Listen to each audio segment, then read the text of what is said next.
नमस्कार दोस्तों, welcome back to my Hindi channel. और अब वक्त हो चला है मर्क्यूरी रेट्रोग्रेड जो अभी बीता, जो गया 1 अप्रैल से लेके 24 अप्रैल 2024 को रिव्यू करने का। क्योंकि जब ये चल रहा होता है ना, तो उस वक्त कई लोगों को रियलाइजेशन ही नहीं होता कि ये चल रहा है और कोई ना कोई उनके ऊपर ऐसा इम्पैक्ट होता है। उस वक्त बहुत ज़्यादा नेगेटिव एनर्जी की फीलिंग होती है, बहुत ज़्यादा डिस्पेयर, अनोयंस, इरिटेशन, रोना धोना, और थोड़ी देर के लिए अच्छा लग भी जाता है कई लोगों को, फिर दोबारा वो उसी मायूसी में घुस जाते हैं, लेकिन उनको रियलाइजेशन ही नहीं होता कि ये क्या हुआ है। कई सालों तक तो मुझे लगता है लोगों को पता ही नहीं होता कि उन पे इस प्लैनेट का असर है। और मैं आपको बताना चाहती हूँ कि एक तो होता है हमारा हॉरोस्कोप जो हमारे को बर्थ के टाइम पे मिलता है, और दूसरा होता है गोचर जो कि कॉस्मिक मूवमेंट होती है एक, और वो सब के लिए, मतलब अर्थ के लिए वो एक समान होता है।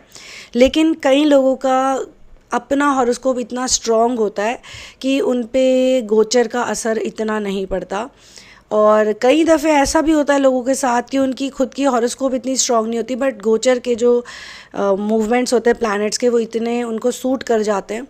तो ये सब दोस्तों प्री डेस्टिन्ड होता है, ये सब लिखा हुआ होता है, और ये सारे टेस्ट होते हैं बेसिकली अर्थ पे। और जो मुझे लगता है कि मर्क्यूरी रेट्रोग्रेड के बारे में लोगों को समझना चाहिए, और हम इसको रिव्यू क्यों करते हैं, ताकि हम देख सकें कि हमने जो चला गया उस वक्त कैसा बिहेव किया और क्यों बिहेव किया, हमारे वीक पॉइंट्स क्या थे, हमारी कौन सी हरकतें थी ऐसी।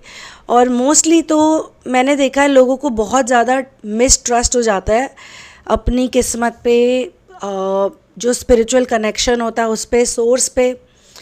कई लोगों को तो अपने मास्टर्स पे ही बहुत ज़्यादा गुस्सा आ रहा होता है, शक हो रहा होता है, क्योंकि मास्टर्स ने उनको एक पाथ पे डाला होता है, कोई इनर वर्क वो कर रहे होते हैं जिसे वो कर नहीं पा रहे होते, करना ही नहीं चाहते उस टाइम पे। इतने नेगेटिव हो जाते हैं लोग, इतने डिप्रेस भी नहीं आप कह सकते, जस्ट नेगेटिव हो जाते हैं उस वक्त।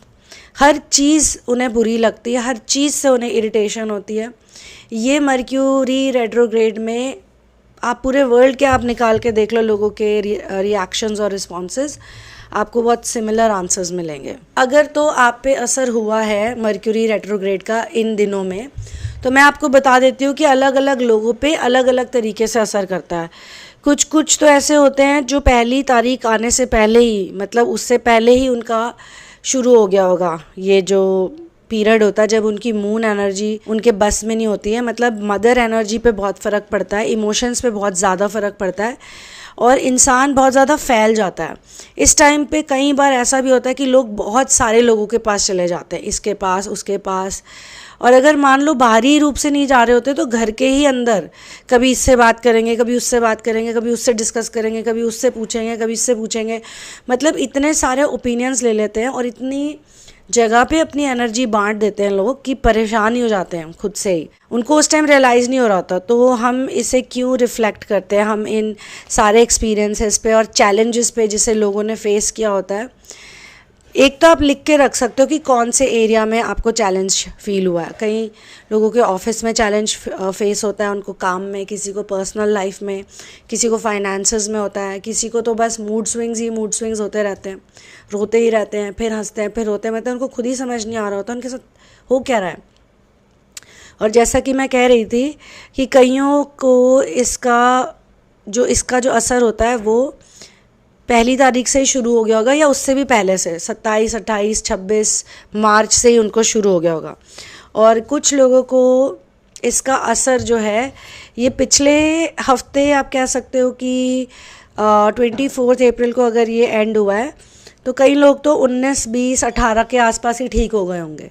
कई लोग जल्दी ठीक हो जाते हैं, क्योंकि कुछ लोगों पे कम असर होता है, क्योंकि उन्होंने इतने सारे मर्क्यूरी रेट्रोग्रेड्स फेस किए होते हैं पहले, उनकी इतनी प्रैक्टिस हो चुकी होती है कि उनको पता होता है कि अब ये फिर आया है और अब फिर यही सब होने वाला है।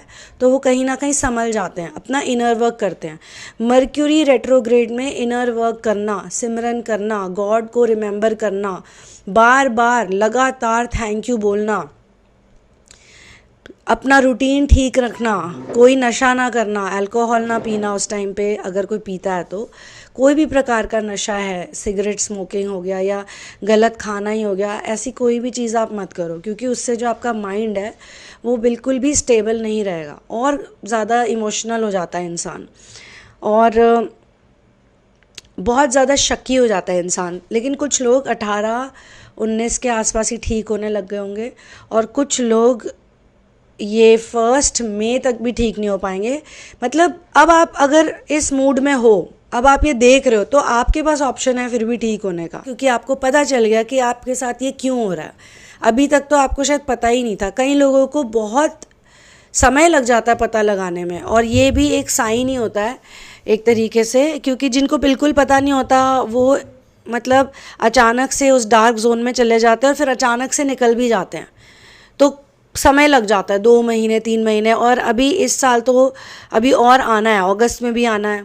तो जो लोगों ने इस वक्त जो भी लेसन सीखा है, चाहे जॉब है, फाइनेंसेस है, रिलेशनशिप है, फैमिली है, बच्चे हैं, कुछ भी है, ओवरऑल है, आप कुछ और सोच रहे हो, जो भी आप सोच रहे हो, तो इस वक्त आप वो सारा एक्सपीरियंस अपना लिख लो, सारी चीज़ें मार्क डाउन कर लो, पॉइंट्स बना लो, क्या क्या आपने एक्सपीरियंस किया, किन चीज़ों से आप दुखी हुए, किन बातों ने आपको परेशान किया, किन बातों ने आपको ड्रेन किया, और फिर आप देखिए कि जब आप इससे निकल रहे होते हो तो कैसा फील हो रहा है। वो बातें कितनी इल्यूजनरी होती हैं, वो बिल्कुल स्टूपिड बातें लगेंगी आपको बाद में कि यार मैं इस बात के लिए दुखी था या दुखी थी, या ये मुझे क्या फील हो रहा था, मतलब इतनी नेगेटिव एनर्जी।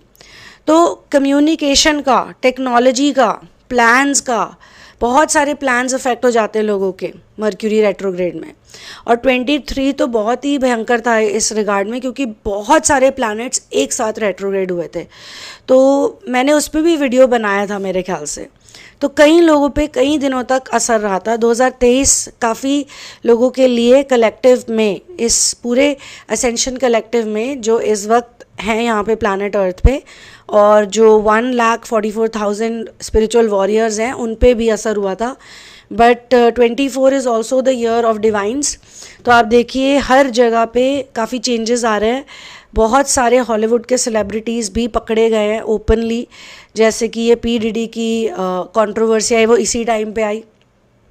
उसके बाद ओपरा विनफ्री और एलन डिजेनेरेस और ना जाने कितने ऐसे नाम हैं जो निकल के आ रहे हैं। और 2020 में भी ये आया था, उस टाइम पे मैंने कुछ वीडियोस बना के यूट्यूब पे शेयर किए थे और वो काफ़ी चले थे, बहुत चले थे वो वीडियोस, बहुत मतलब thousands and thousands of comments आए थे एक एक वीडियो में।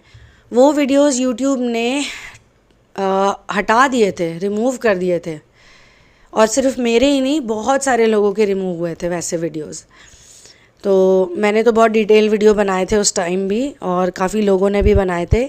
एक बहुत ही हिम्मत वाले व्यक्ति थे, आइज़ैक कैपी। वो मिस्टीरियस कंडीशन में मर गए थे, लेकिन मरने से पहले उन्होंने बहुत सारे वीडियोस बनाए थे। तो उस वक्त भी मैंने रीडिंग की थी, क्योंकि मैं भी बहुत दुखी हुई थी। तब मुझे रियलाइज़ हुआ था और मुझे बताया गया था रीडिंग में, डाउनलोड में, कि 2024 जो है वो ईयर ऑफ डिवाइंस है। इसके बाद बहुत मेजर चेंजेस आएंगे, इसीलिए 2023 बहुत डिफ़िकल्ट रहेगा कई लोगों के लिए। और जिनका नहीं रहा फिर उनको 24 में डिफ़िकल्टीज आ सकती हैं, क्योंकि वो लेसन्स उनको अब मिलेंगे। तो इसीलिए मैं आपको कहूँगी कि लेसन्स क्या आपने सीखे, कौन से एरियाज़ में आपकी ग्रोथ हुई है इन लेसन्स की वजह से, ये आप देखिए। और इन सारे पॉइंट्स को आप अपने पास रखें, इन इनसाइट्स को कहीं पर लिख के रख लो कि यार इस रेट्रोग्रेड में 1 अप्रैल टू 24 अप्रैल में ये मेरे साथ हुआ, ये घटनाएं घटी और ये चीज़ें मैंने सीखी, और उसको कहीं पे आप स्टिकी नोट पे या किसी चीज़ में रख लो, ताकि अगले कोई भी रेट्रोग्रेड्स आए तो आप उसमें उन चीज़ों को देख सको कि कहीं इसका तो कोई कनेक्शन नहीं है इससे। यूजुअली मोर और लेस सेम ही आते हैं, बट हर बार जितनी प्रैक्टिस अच्छी होती जाती है उतना ही इंसान स्मूथली ऐसे फ्लो करते हुए निकल जाता है रेट्रोग्रेड से, उसे पता ही नहीं चलता, हंसते हंसते निकल जाता है उसका रेट्रोग्रेड। और रेट्रोग्रेड में ही वो बहुत ज़्यादा कमाल कर देते हैं। जैसे कि कई लोगों को जिनको शनि की 7.5 सूट करती है, वो उन 7.5 सालों में इतना काम कर लेते हैं, वो गोल्डन पीरियड बन जाते हैं। वही किसी और के लिए बहुत डिफ़िकल्ट टाइम बनते। क्यों? क्योंकि शनि कौन है? डिसिप्लिनेरियन गॉड है, ठीक है। अगर आप पहले से डिसिप्लिनेरियन हो, पहले से आप डिसिप्लिन फॉलो करते हो, रूटीन फॉलो करते हो, कोई नशा नहीं करते, वेजिटेरियन हो, अच्छे काम करते हो, लोगों की मदद करते हो, सेवा करते हो और बहुत ही अच्छे भक्त हो, डिवोटी हो, तो आप अगर गुड और बैड में, ईवल में और डिवाइन में, मेरे ख्याल से जो सत्यमेव जयते को फॉलो करते हैं, सत्य के मार्ग पे चलते हैं, उनके लिए शनि भगवान हमेशा बहुत ज़्यादा अमेजिंग रिजल्ट्स लेके आते हैं। मैं हमेशा लोगों को कहती हूँ कि एस्ट्रोलॉजी पे ज़्यादा आप डिपेंड ना होइए, वो मैं प्रिडिक्शंस के लिए बोलती हूँ, ठीक है। लेकिन हाँ, ये जो चीज़ें हैं इनको स्टडी करना अच्छा रहता है, और ख़ास तौर से तब जब आपका मूड बहुत इम्पैक्ट हुआ, बहुत अफेक्ट हुआ हो। अगर आपको लग रहा है कि ये नॉर्मल नहीं है, तो मैं आपको इतना कह सकती हूँ कि अब ये ख़त्म हो चुका है, 24 तारीख को ख़त्म हो गया, इसलिए मैंने आज इसका रिव्यू किया। तो अब ये इतना इम्पैक्टफुल नहीं रहेगा। और अगर आपके प्लैनेट्स अच्छे हैं, और मैं तो कहती हूँ जितने भी लोग ट्विन फ्लेम्स हैं उनके तो प्लैनेट्स अच्छे ही होते हैं, और आप अपने मून पे वर्क कीजिए, जितना आप मून पे वर्क करेंगे उतना अच्छा है। अगर आप ऑलरेडी किसी एम्प्लॉयमेंट में है, वर्क में अपने पैरों पे खड़े हो, अगर फाइनेंशियली अपने पैरों पे खड़े हो और बहुत ग्रेटफुल हो अपने काम के लिए, तो फिर आपको मून पे ही वर्क करना पड़ेगा, अपने इमोशंस पे। यही चीज़ आपको निकालेगी। और अगर तो आप स्ट्रगल कर रहे हो काम के लिए भी और उसके लिए भी, फिर तो आपको अपनी सन एनर्जीज़ पे काम करना पड़ेगा, थोड़ा लॉजिकल होना पड़ेगा, थोड़ी कॉमन सेंस लानी पड़ेगी, क्योंकि आपके रेट्रोग्रेड में वही लॉजिक और कॉमन सेंस वाली प्रॉब्लम ज़्यादा आई होंगी। तो चलिए, इसी बात पे मैं इस वीडियो को यहीं क्लोज़ करती हूँ। कोई भी और क्वेश्चन हो आपका रेट्रोग्रेड से रिलेटेड, आप पूछ सकते हैं, मैं आपको अलग से वीडियो बना के भी उसका आंसर कर दूँगी। I will see you in the next video. One love, peace out, and victory to Ram.